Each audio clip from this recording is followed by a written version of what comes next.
All right, today we're going to pull back the curtain on a concept that's basically the hidden language for everything from physics to video games. We're talking about vectors. And trust me, by the end of this, you're going to start seeing them absolutely everywhere.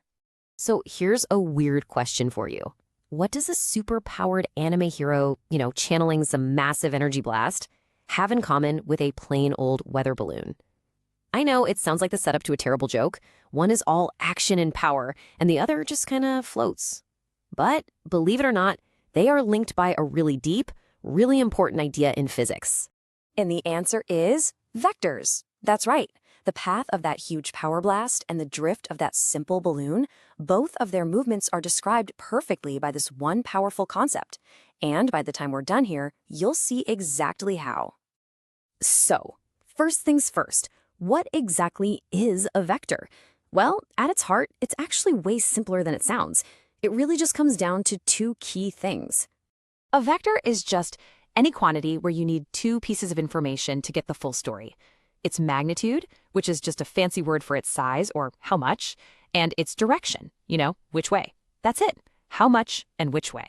Think about it like this. If I just told you, hey, walk 5 blocks, that's not very helpful, is it?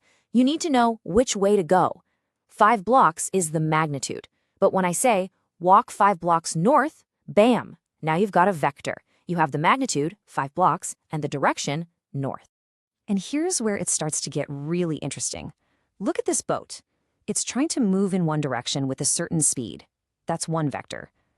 But at the same time, the wind is pushing on it with its own speed and in its own direction. The actual path the boat takes is the combination of those two vectors. Physicists call that the resultant vector. And you gotta love when scientists have a sense of humor.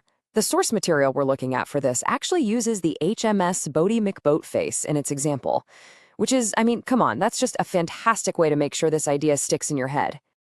Okay, so we know what vectors are, but things can get a little tricky when they point in all sorts of diagonal directions.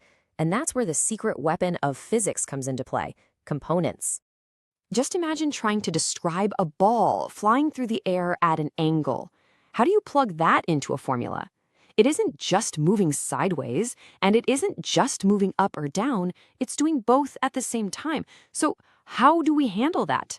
The solution is actually pretty clever. You take that one tricky diagonal path, and you break it into two much simpler parts. A horizontal piece, which we call the x component, and a vertical piece, the y component.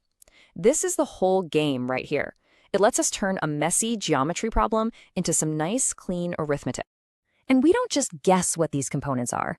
A little bit of basic trig gives us the exact tools for the job. If you know the angle of the vector, cosine will help you find that horizontal part, and sine will find the vertical part. These formulas right here are the keys to unlocking basically any vector problem.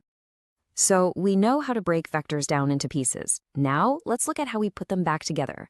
We call this vector addition, and there are a couple of great ways to tackle it. On the left, you've got the visual method. You can literally draw the vectors one after another, head to tail, to see the result. It's a great way to get a feel for what's happening. But on the right, that's the super precise mathematical way. You just add up all the x components, and then you add up all the y components. That gives you the components of your final answer.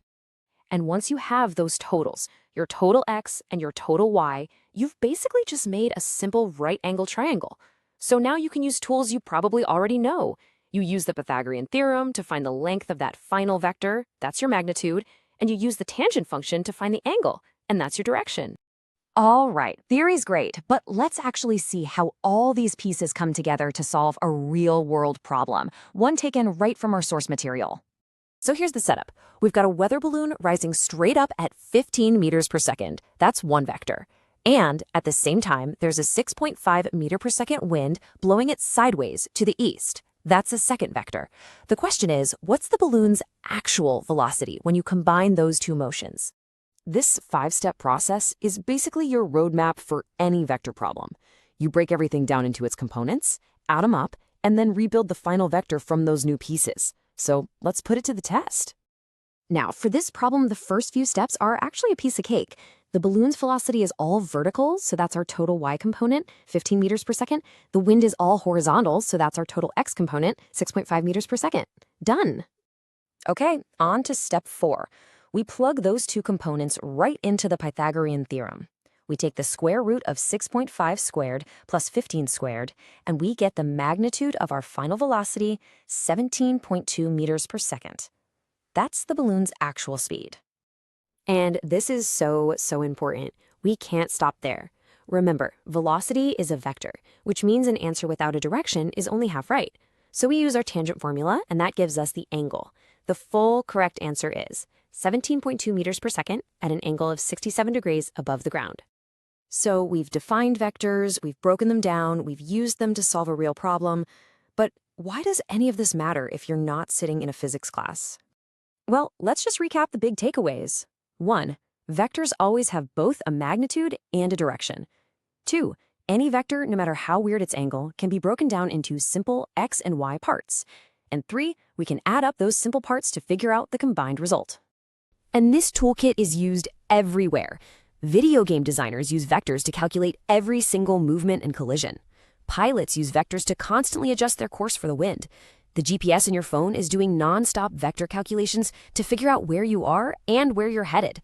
It's truly a hidden language that powers so much of our modern world. So the next time you see a plane flying overhead, or you watch a ball get thrown, or even just look at a map, I think you'll see it a little differently now. You'll see the world for what it is, this beautiful, invisible dance of vectors all around us. So the only question left is, where will you spot them first?